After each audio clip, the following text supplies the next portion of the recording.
What's happening? What's happening? What's happening? Steeler Nation. Welcome, welcome, welcome. Welcome to the latest edition of what I call the knee-jerk reaction show. And it is exactly that. It's my knee-jerk reaction to what I saw in today's contest. Before I have an opportunity to rewatch the game, before I have an opportunity to watch all 22, again, knee-jerk reaction to what I saw on display today. And this is going to be quick, short and sweet, short and sweet. I think the title says it all. Steelers are not a good team currently. I'm going to say that again.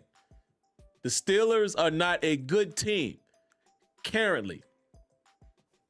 And I'll get to that in just a moment. But let me say hello to some of my early viewers and commenters. I appreciate you guys wholeheartedly. My guy, CT Pittman in the building. Sonny Rothmiller in the building. Vista Light in the building. My good buddy, Wyatt Diggy in the building. Steeler Cards in the building. Hello, Lanisha. The lovely Lanisha's in the building. Hello, Lanisha. Hopefully you're doing well. Fellas, y'all know the routine. Lay out that red carpet for our lovely ladies of Steeler Nation. Treat them with care. Mr. Loon Table Talk. He's in the building as well. Who else is up in here? G-Stack's in the building. Smitty in the building. What's up, Smitty? Who else was up in here, man? The BBJCC is in the building. Knight Rider. What's up, Knight Rider? I haven't seen you in a while, man. Good to see you. Leonard Green, and again, always, my good brother Kenyon in the building. I know he's got dual activity right now, as am I, looking at Sunday Night Football and watching me here. But I won't hold you guys long. I told y'all, man, my post-game recap is like this now. In and out, in and out. So let's get to it. Guys. I'm just going to mention a few things that caught my eye. Again, I didn't get to watch the game the way I wanted to.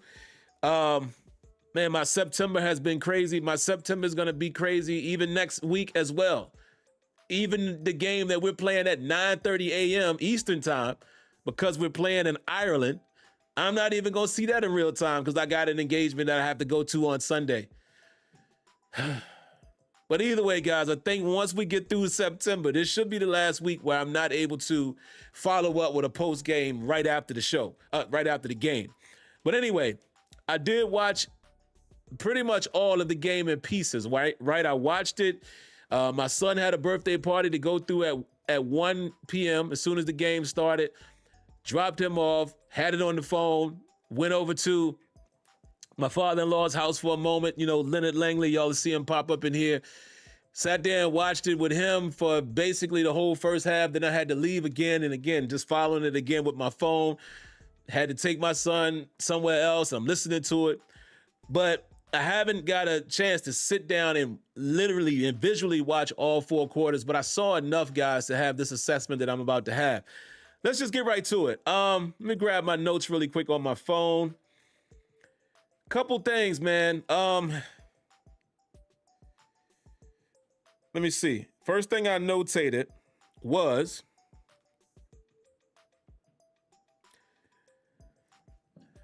what's going on with the Steelers secondary.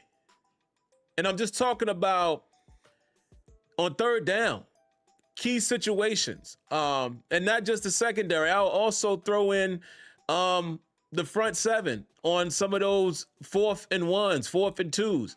I want to say that the Patriots, I remember they converted at least 4 of them, maybe more, but I know there was at least 4 4th and shorts that they converted. 1 or 2 of them, we had them in the backfield. Shout outs to the running back making a move, but there was that one where Cole Holcomb couldn't get him down and they pick up the first down. But it just seems like that the Patriots didn't show any fear or any respect to the defense. And I ain't mad at that. And the fact that they did the little, pitch out, like the fake dive pitch out, and they were comfortable with doing that, picking it up. That's one thing. But then also too many third downs that we couldn't get off the field, man. The middle of that field, man. I text Kenyon and Tony as I was watching it. I was like, it's funny, man. It's funny, but you are really seeing what it means to have a guy like Ryan Shazier, to have a guy like a Fred Warner, That middle of the field, man, when you can have a linebacker that can really get depth, either man up or just get depth and play the middle of the field to help out the safety over the top, the two safeties over the top, it really showed today. I mean, they were just, the inside, in between the lines conversions was just like, come on, man. Come on. And we got to clean that up. The run game wasn't too bad today when you think about it. Let's look at what they finished with. They ended up, they still rushed for 119 yards, but it's a sneaky 119, right? Because another thing that was killing us, Drake May was killing us on those boot outs, right?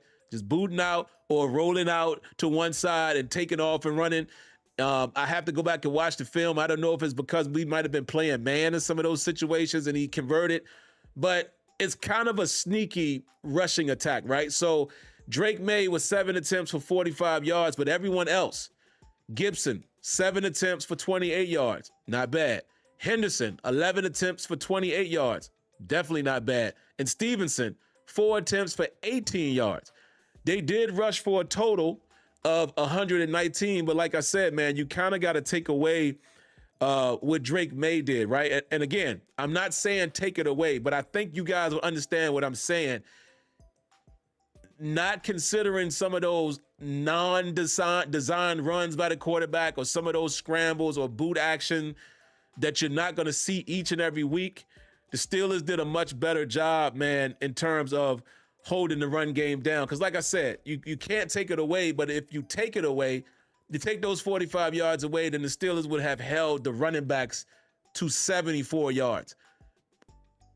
3 running backs combined 74 yards. That's not bad, right? It might not have looked as good in real time, but that's not bad. Like I said, we got to do a better job with corralling and containing the QB.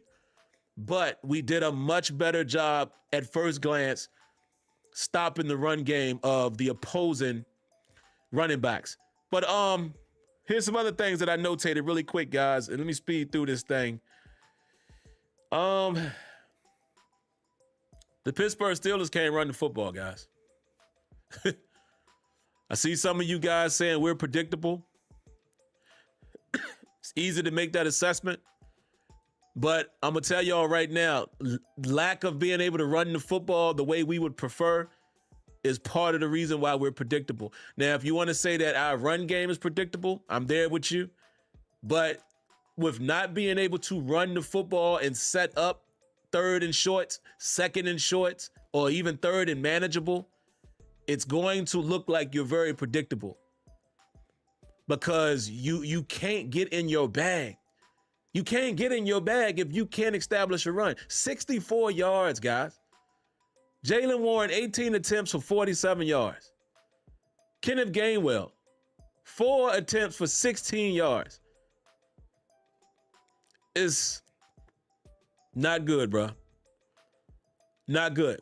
And like I said, you can't really get in your bag with the Arthur Smith offense. Let me preface it by saying that. I understand how people feel about the coordinators and understand, you're going to say we look predictable and we don't have no creativity and all of that. Listen, I understand what you guys are saying, but what you have to realize, our offensive scheme and what we run from the coordinator standpoint is what it is. It's predicated off the run game. It's just that simple. We've had games already this season where a lot of you guys were also saying, hey, Arthur Smith called a good game, right? I'm not going to say Arthur Smith is a bad coordinator. I'm not going to say that. But what's going to make it look bad is when the Steelers cannot run the football.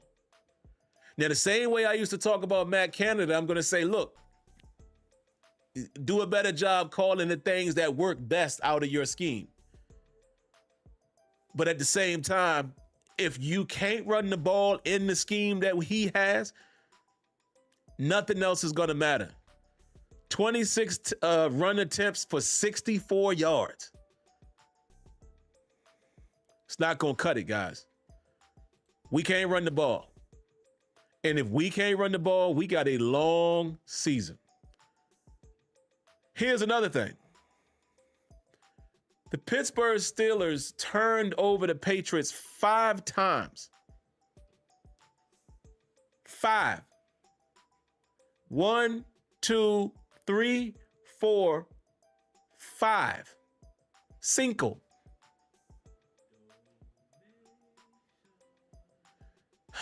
We got some Wonder Bread. I'm going to be right back. Hold on, guys. Round of applause to my good buddy, CT Pittman. Appreciate the Wonder Bread, sir.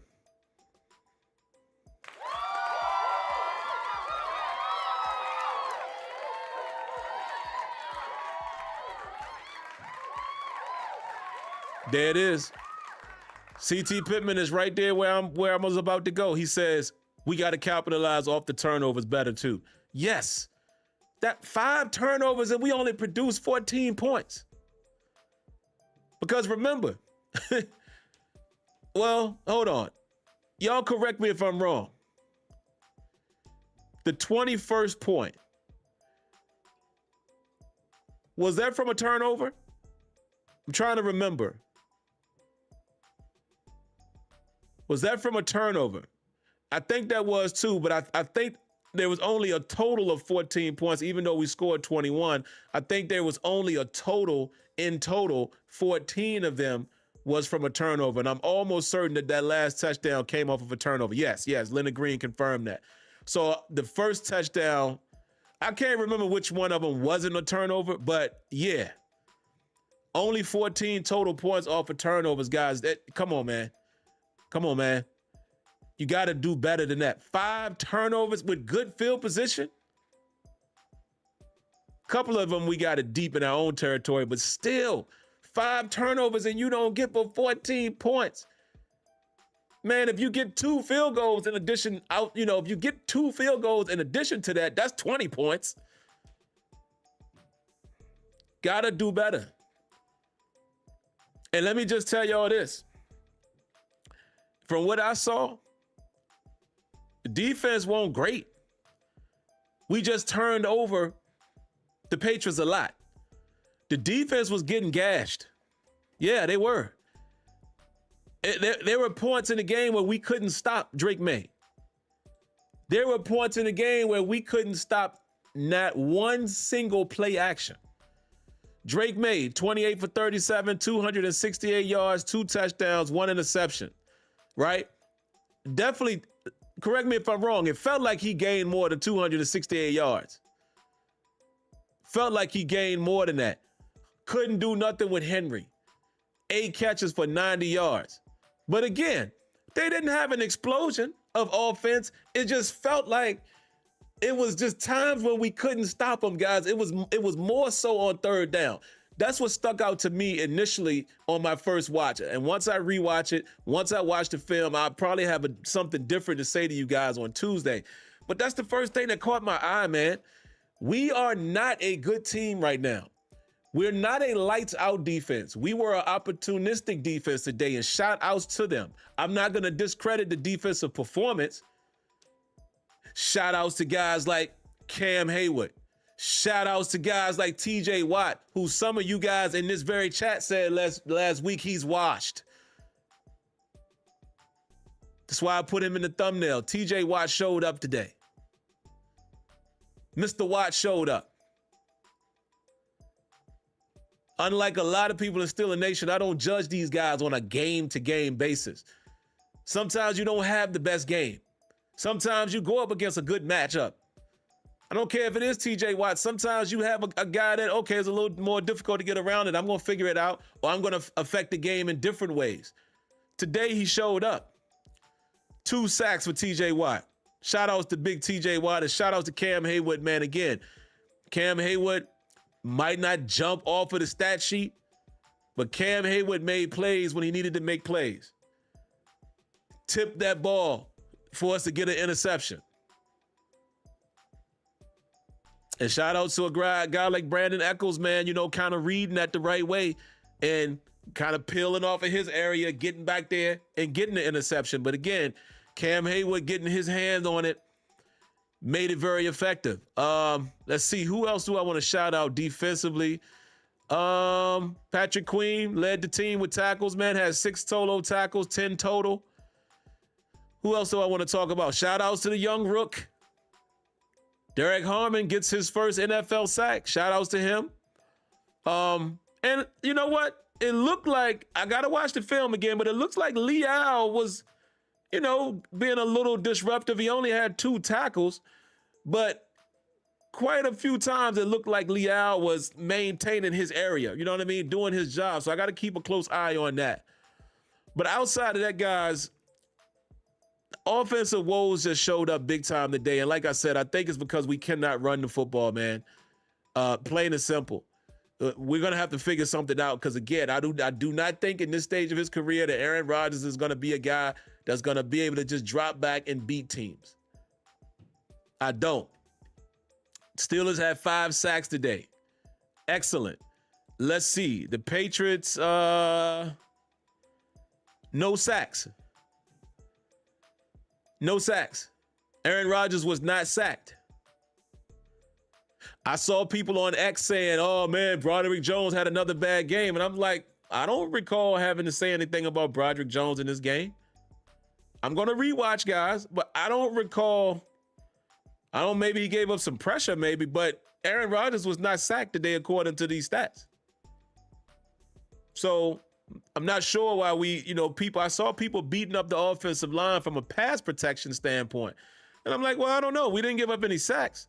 Maybe we gave up some pressure. Again, I got to rewatch, but largely, guys, here's my last 2 cents and I'm going to get out of here. We got to do a better job running the football. We have to do a better job protecting or defending play action. Drake May was having his way. We got to do a better job, Terrell Austin and Mike Tomlin, since you guys are, I don't know who has all the responsibility. I'm assuming it's Austin, but I'm sure Tomlin is heavy on that. We got to do a better job with just relaxing and playing zone so much. We go into that soft zone too often. Let's play some mano-a-mano. I know you can't play man every play either, but I am sick and tired of seeing us just sit back in these zones and we get burned on it. Yes, some people are going to watch this video and be like, what's he complaining about? They won the game. No. Too many times we were giving up third downs. Let me see what the conversions were. Let me see if I can find it. Hold on. Let me see if I can find out the conversion for the Patriots. Hold on, guys. I'm trying to find it. I'm not going to spend too much time. I don't think I'm on the right page, but they converted on third down at a high clip. I don't have the numbers right here, and I'm not going to sit here and make you guys wait for it, but that was the problem. They were killing us on that play action, man. I'm like, yo, try something different. Stop sitting in that zone all the time, and they just throw it right in the middle of the field. Like they throw it into the same spot of the zone. That's the thing. The softest spot it seems like that the Steelers have when they play zone coverage, every team seems to attack it. We've got to try something different. I'm not going to say it's going to work. I don't know, but I would feel better if at least we tried something different. In some of them scenarios, just play man. And if you get beat, you get beat. But you can't do the same thing routinely and think it's going to work any better. It just gives them too much time if your front doesn't get home. It gives too much time because any receiver, any tight end, any running back knows how to sit in the hole in the zone. So we either got to blitz or play man some of those key moments and let the chips fall where they may. Outside of that, guys, I think that's about all I have, man. The only thing else I will say, again, TJ Watt and Cam Hayward showed up today. Patriots scored on a 4th and 2 with a play action. Y'all remember that one? And I wrote at that time it was their 3rd 4th down conversion, but I do believe they converted another one. Hey, heck of a throw by Aaron Rodgers and heck of a catch by Calvin Austin on that back shoulder, which would eventually be the go-ahead touchdown. And, man, heck of a throw to DK Metcalf. I would love for that connection to continue to warm up. That was outstanding. And it was good to see the Steelers. Very good to see us have a 14-0 lead. That was just awesome to see. but it didn't last long in terms of us having a comfortable feeling, right? Didn't last long. So imagine me telling you that the Steelers were up 14-0 and they were in a game that they turned over the Patriots 5 times. What would you think the score would be? This should have been one of them 31-14 type of games. 34-10. Something like that with all of them turnovers. And it was not. So again, guys, at this very moment, Steelers are not a good team. I'm sorry. I don't see where we're going to compete with the good teams. Round of applause to Walter Worthy. Appreciate the Wonder Bread, good fella.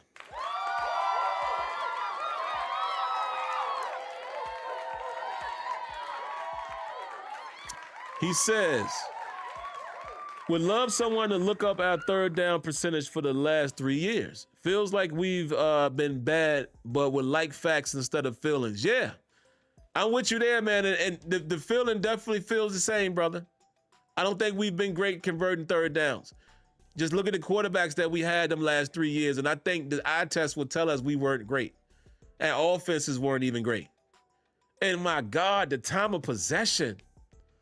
My God, man, today, see, we just couldn't sustain any drives. That's really what killed us. I don't know why. Where's that? Hold on. Let me see if it's on this page. Here it is. Where is it on the recap? Told you the NFL network, man. NFL.com, this site, they just redid it. I'm trying to get to where I can see. I want to see team stats, man. It's not showing me the conversion rates. I'm probably just overlooking it somewhere, guys. But yeah, it was bad, man. The time of possession was absolutely lopsided. I definitely remember that. It was bad. It was bad. Hold on. Let me try something. Hold on, guys. Let me see if it brings this up really quick. If not, then I'm not gonna worry about it. Hold on. Steelers, Patriots. Box scores. Probably gonna show it in here. No, it's not. Oh, wait, hold on. Stats. I'm looking at the next gen stats real quick. Oh, okay. So the next gen stats don't show up until the next day. Yeah, I can't see it, guys. Anyway, I'll have those numbers for you guys on Tuesday. But anyway, that's what I got, man. That's what I got. Third down conversion was horrendous, as well as us allowing them to convert multiple times on third down. Our fourth down defense was horrendous, allowing them to convert 4 times, scored on one of them. Again, I'm going to end it with this.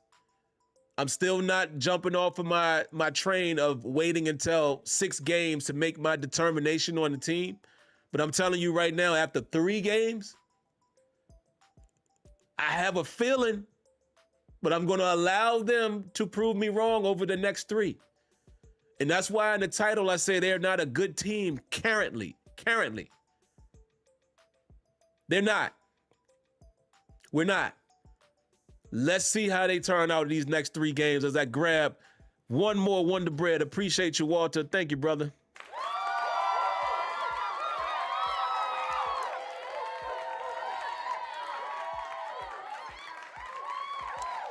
Walter said more so on the defense. He knows we've been bad offensively. Yeah, man. Oh, Rakim says 203 total yards. Guys, that ain't going to cut it, man.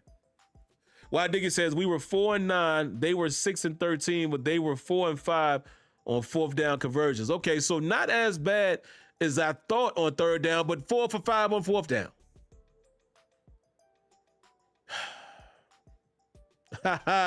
What's up, Lagoon? What's happening with you, man? Good to see you, brother. We always good to see you, and I'm going to keep that in mind. Island Boy is now Lagoon Tours, Bahamas. What is happening, brother?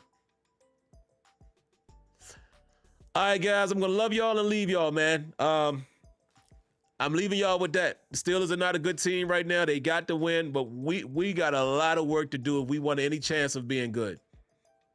We're not right now. I do not see a path for success, talking about playoffs and beyond. I don't see it. It's still early. I'm going to give it my 6 games, but after 3 games, I don't have a good feeling already. But that's all I got, guys. I'm going to get out of here, man. If you haven't already, if you're new to the channel and you like what you saw here tonight, make sure you hit that like button. Outside of that, make sure you subscribe and turn on your notifications. And before I let you guys go, I'm always going to wish you well by saying, hey, stay safe, stay healthy, God bless, good night. Like always, I thank each and every one of you guys for tuning in. And I shall catch you guys in the next one.